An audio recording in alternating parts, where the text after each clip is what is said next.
Hello friends, hope you're fine. Welcome to my channel and inline. Video शुरू करने से पहले ये डिस्क्लेमर पढ़ लें।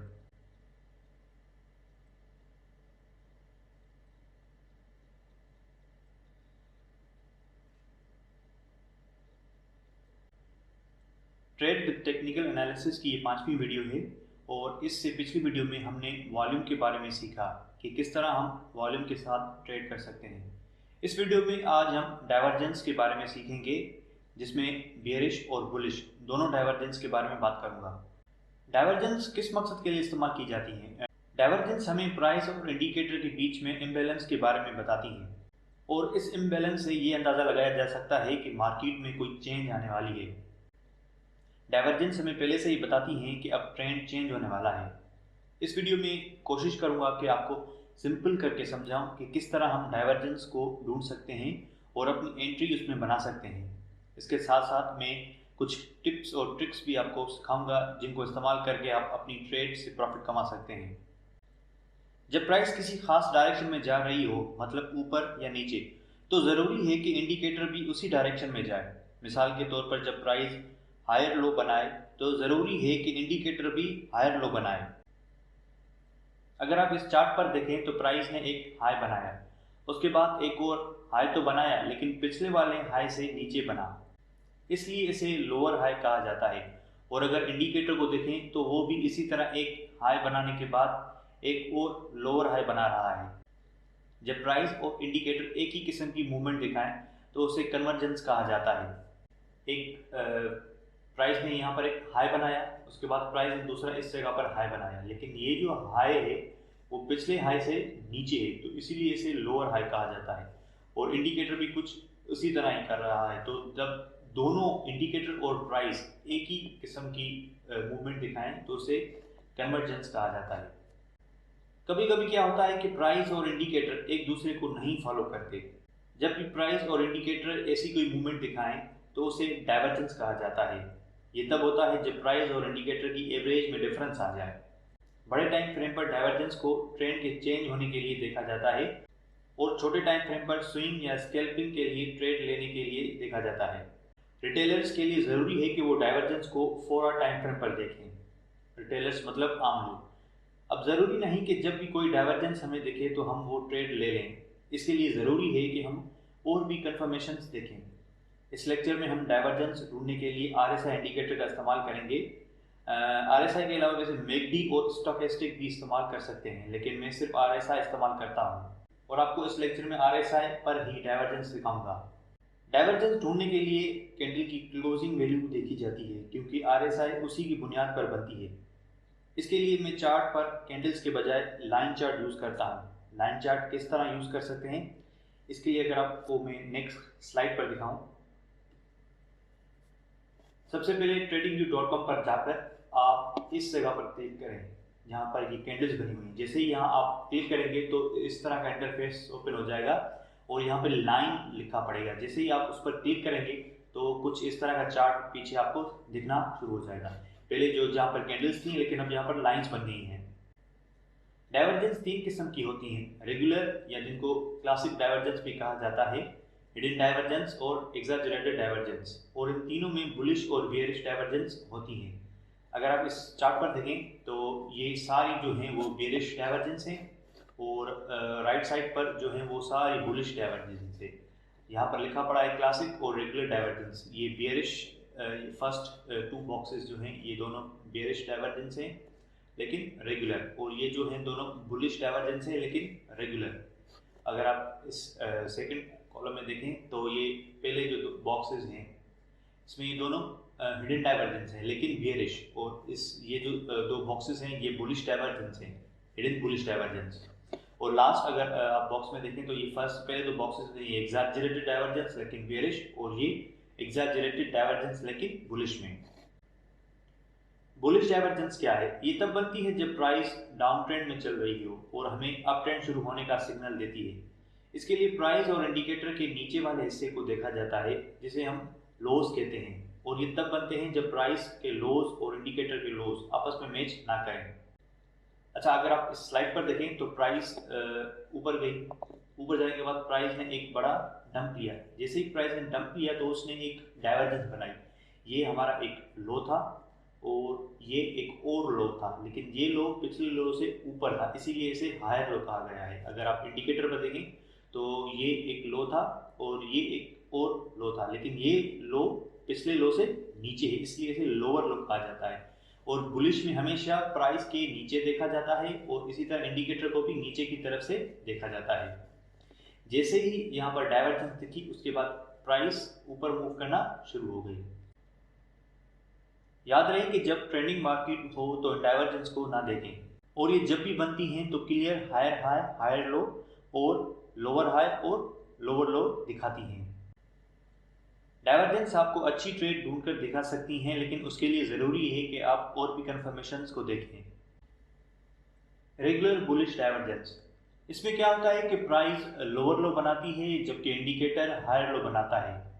इसका मतलब प्राइस तो नीचे जा रही है लेकिन इंडिकेटर की मूवमेंट है वो ऊपर की तरफ बढ़ रही है, और ये हमें शो करता है कि सेलर्स इस वक्त ज़्यादा सेल नहीं कर रहे। अगर आप इस चार्ट पर देखें तो प्राइस ने एक लो बनाया और उसके बाद प्राइस ने एक और लो बनाया, लेकिन ये जो लो था वो पिछले लो से नीचे था, इसलिए इसे लोअर लो कहा जाता है। और अगर इंडिकेटर में देखें तो इंडिकेटर ने एक लो बनाया, उसके बाद इंडिकेटर ने एक और लो बनाया, लेकिन ये लो पिछले लो से ऊपर था, इसलिए इसे हायर लो कहा जाता है। और उसके बाद किस तरह प्राइस ऊपर जाना शुरू हो गई। अब किस तरह डाइवर्जेंस देखने के बाद हम और कंफर्मेशंस देखते हैं, इसके लिए हमें इन चीज़ों को देखना बहुत ज़रूरी है। Supply absorption candle. अच्छा, सप्लाई एब्जॉर्प्शन कैंडल क्या है, इसके रिलेटेड आप इस सीरीज़ की पहली अगर वीडियो आपने देखी है तो उसमें ये मैंने बात क्लियर की है। अच्छा, नेक्स्ट जो चीज़ देखी जाती है वो देखी जाती है सपोर्ट रिटेस्टेड कन्फर्म। सपोर्ट पर प्राइस दोबारा आकर रिटेस्ट करें। और थर्ड, उसके बाद हम अपनी पोजीशन रिटेस्ट पर, जैसे ही रिटेस्ट कंफर्म हो जाए उसके बाद हम अपनी एंट्री उसमें लेते हैं। अगर आप इस चार्ट पर देखें तो यहाँ पर फर्स्ट नंबर पे प्राइस ने लोअर लो बनाया और इंडिकेटर ने हाई लो बनाया, तो ये एक फर्स्ट कंफर्मेशन थी। रेगुलर बुलिश डाइवर्जेंस कंफर्म होगी हमारी। अच्छा, सेकंड, उसके बाद अगर आप इस कैंडल को देखें तो इस कैंडल ने नीचे की तरफ विक बनाई है, तो इसे सप्लाई एब्जॉर्ब कैंडल कहा जाता है। इसका मतलब यहाँ पर सेलर्स ने बहुत कोशिश की प्राइस को नीचे ले जाने के लिए, लेकिन बायर्स ने अपनी एंट्री बनाई और प्राइस को ऊपर ले गए। सप्लाई एब्जॉर्ब कैंडल, ठीक है, तो ये एक फर्स्ट बुलिश हमारा साइन थी। ओके, थर्ड एंट्री हमारी, जैसे ही यहाँ पर सप्लाई एब्जॉर्ब कैंडल के बाद दो ग्रीन कैंडल बन गई तो थर्ड कैंडल पे हमने अपनी एंट्री बना ली। Entry made about the high of the next bullish candle. Okay, इसके बाद फोर्थ नंबर पे confirm support form on retest position added. जैसे ही प्राइस ने आकर इस सपोर्ट, यहाँ पर एक सपोर्ट बनाई और दोबारा उस सपोर्ट को आकर रिटेस्ट किया, तो ये कंफर्म हो गया कि अब प्राइस ऊपर ही जाएगी, तो ये हमारी सेकंड साइन बुलिश साइन थी। हिडन बुलिश डाइवर्जेंस, ये तब बनती है जब प्राइस ऊपर की तरफ जाए, मतलब हायर लो बनाए, और इंडिकेटर नीचे की तरफ, मतलब लोअर लो बनाए। कुछ इस तरह अगर आप इस पिक्चर पर देखें तो यहाँ पर ये प्राइस जो थी, प्राइस ने यहाँ पर एक लो बनाया और उसके बाद प्राइस ने एक और लो बनाया, लेकिन ये लो पिछले लो से ऊपर था, तो इसलिए हम हायर लो इसे कहेंगे। अगर आप इंडिकेटर पर देखें तो प्राइस ने एक यहाँ पर लो बनाया और उसके बाद प्राइस ने एक और लो बनाया, लेकिन ये लो पिछले लो से नीचे था, इसलिए इसे लोअर लो कहा जाता है। ये हमें बताता है कि इंडिकेटर की मूवमेंट कम हो रही है, लेकिन उसके बाद भी बायर्स की तादाद ज्यादा होने की वजह से प्राइस ऊपर जा रही है। अगर आप इस चार्ट पर देखें तो प्राइस ने एक हायर लो बनाया, ये एक लो था और इसके बाद प्राइस ने एक और लो बनाया, लेकिन ये लो पिछले लो से ऊपर था, इसलिए इसे हमने हायर लो कहा। और इंडिकेटर पर देखें तो इंडिकेटर ने एक लो बनाया, उसके बाद इंडिकेटर ने एक और लो बनाया। ये लो पिछले लो से नीचे था, इसलिए इसे लोअर लो कहा जाता है। ये एक फर्स्ट साइन थी, hidden bullish divergence confirm. First confirmation हमें मिल गई। सेकंड कंफर्मेशन क्या था कि प्राइस ने यहाँ पर सपोर्ट बनाई, उसके बाद प्राइस ने दोबारा आकर वहीं पर रिटेस्ट किया, तो ये हमारी सेकंड कंफर्मेशन थी। Retest confirm support form, support बनी और इसके बाद प्राइस ऊपर जाना शुरू हो गई। थर्ड हमने एंट्री तब बनाई जब ये एक बुलिश कैंडल बनी और बुलिश कैंडल बनने के बाद हमारी एंट्री इस जगह पर बनी और उसके बाद प्राइस ऊपर चली गई। एग्जैजरेटेड बुलिश डाइवर्जेंस, इसमें क्या होता है कि प्राइस डबल बॉटम बनाती है और इंडिकेटर हायर लो। ये हमें बताता है कि प्राइस तो ऊपर नहीं जा रही लेकिन उसकी मूवमेंट बढ़ रही है। अगर आप इस पिक्चर पर देखें तो ये प्राइस ने डबल बॉटम बनाया, एक बॉटम ये और दूसरा बॉटम ये, जबकि इंडिकेटर ने एक यहाँ पर लो बनाया और उसके बाद इंडिकेटर ने एक दूसरा लो बनाया, लेकिन ये लो पिछले लो से ऊपर था तो इसलिए हम इसे कहेंगे हायर लो। अगर आप यहाँ पर देखें तो प्राइस ने डबल बॉटम बनाया फर्स्ट कंफर्मेशन और इंडिकेटर ने हायर लो बनाया, तो ये दोनों मिलकर हमें एग्जैजरेटेड बुलिश डाइवर्जेंस की कंफर्मेशन देते हैं कि यहाँ पर एग्जैजरेटेड बुलिश डाइवर्जेंस बनी। अगर आप यहाँ पर देखें तो प्राइस ने डबल बॉटम बनाया, डबल बॉटम बनाने के बाद इंडिकेटर हाई लो बना रहा है। अब जब ये दोनों चीजें कंफर्म हो गई तो इसका मतलब एग्जैजरेटेड बुलिश डाइवर्जेंस कंफर्म है। ओके, उसके बाद एंट्री हम तब लेंगे जब प्राइस ऊपर जाए, ग्रीन कैंडल बनाए और एक साइन दिखाई कि प्राइस अब ऊपर ही जा रही है। ठीक है, तो यहाँ पर हमारी एंट्री बनी। सेकेंड कंफर्मेशन ये थी कि ये एक सप्लाई एब्जॉर्बिंग कैंडल बनी कि बियर्स ने प्राइस को नीचे ले जाने की बड़ी कोशिश की लेकिन बायर्स टाइम पर आ गए और प्राइस को नीचे नहीं ले गए और प्राइस को ऊपर ही लेकर गए। तो यहाँ पर बियर्स का सारा प्रेशर एब्जॉर्ब कर लिया बायर्स ने। अगर आप यहाँ पर पॉइंट देखें तो यहाँ पर भी मैंने वही चीजें क्लियर की हैं। वीक बुलिश डाइवर्जेंस, इसमें क्या होता है कि प्राइस लोअर लो बनाती है लेकिन इंडिकेटर डबल बॉटम। इससे ये पता लगता है कि प्राइस तो नीचे जा रही है लेकिन मोमेंटम उसी जगह पर खड़ा है। अगर आप इस पिक्चर पर देखें तो प्राइस ने एक लो बनाया, उसके बाद एक और लो बनाया, लेकिन ये लो पिछले लो से नीचे था इसलिए इसे लोअर लो कहा गया। लेकिन इंडिकेटर ने एक ये बॉटम बनाया, उसके बाद एक और बॉटम बनाया, डबल बॉटम इंडिकेटर ने बनाया। अगर आप इस चार्ट पर देखें तो प्राइस ने एक लो बनाया, उसके बाद प्राइस ने एक और लो बनाया। ये लो पिछले लो से नीचे था इसलिए इसे लोअर लो और इंडिकेटर ने डबल बॉटम बनाया, तो ये कंफर्म था कि वीक बुलिश डाइवर्जेंस बन चुकी है। प्राइस ने इस रेजिस्टेंस को ब्रेक किया तो ये एक सेकंड कंफर्मेशन थी और जब एक बड़ी ग्रीन कैंडल बनी तो ये एक थर्ड कंफर्मेशन हो गई और इसी पर हमने अपनी एंट्री बनाई और उसके बाद प्राइस ऊपर की तरफ चली गई। बियरिश डाइवर्जेंस, ये तब बनती है जब प्राइस हायर हाई बनाए और इंडिकेटर हायर लो। ये तब बनती है जब प्राइस हायर हाई बनाए और indicator lower high. Bearish divergence के लिए हम प्राइस और इंडिकेटर के ऊपर वाली जगहें देखते हैं, जिस तरह हम बुलिश में नीचे वाला हिस्से देख रहे थे, लेकिन बियरिश में हम ऊपर वाली साइड देखते हैं। अगर आप इस चार्ट पर देखें तो प्राइस ने एक हाई बनाया और प्राइस ने उसके बाद एक और हाई बनाया, तो ये हाई पिछले हाई से ऊपर था इसलिए इसे हाई हाई कहा गया। और अगर इंडिकेटर पर देखें तो इंडिकेटर ने एक हाई बनाया और उसके बाद इंडिकेटर ने एक और हाई बनाया, लेकिन ये हाई पिछले हाई से नीचे था इसीलिए इसे लोअर हाई कहा गया। सबसे पहले रेगुलर बियरिश डाइवर्जेंस, इसमें क्या होता है कि प्राइस तो हायर हाई बनाती है लेकिन इंडिकेटर लोअर हाई बनाता है। इसका मतलब प्राइस के ऊपर जाने के बावजूद मोमेंटम कम हो रहा है। ये ज्यादातर तब बनता है जब प्राइस टॉप पर हो। प्राइस ने एक हाई बनाया, उसके बाद प्राइस ने एक और हाई बनाया, लेकिन ये हाई पिछले हाई से ऊपर था तो ये हायर हाई बनाया प्राइस ने, जबकि इंडिकेटर ने एक हाई बनाया, उसके बाद इंडिकेटर ने एक और हाई बनाया, लेकिन ये हाई पिछले हाई से नीचे था इसलिए इसे लोअर हाई कहा जाता है।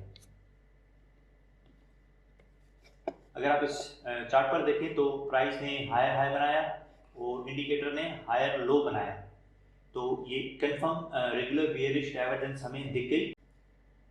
फर्स्ट कंफर्मेशन के बाद अगर आप सेकंड कंफर्मेशन देखें तो प्राइस ये रेजिस्टेंस थी, प्राइस ने जैसे ही इस रेजिस्टेंस को ब्रेक किया तो ये हमारी सेकंड कंफर्मेशन बनी। अगर थर्ड कंफर्मेशन देखें तो इस कैंडल ने एक बड़ी विक बनाई, जैसे हम सप्लाई एब्जॉर्बिंग कैंडल भी कहते हैं। तो बायर्स ने प्राइस को ऊपर ले जाने की कोशिश की लेकिन बियर्स का प्रेशर ज़्यादा था इसीलिए बियर्स ने प्राइस को नीचे की तरफ मूव किया। और जैसे इस कैंडल के बाद एक और बियरिश कैंडल बनी तो उसी जगह पर हमने अपनी एंट्री कंफर्म कर दी।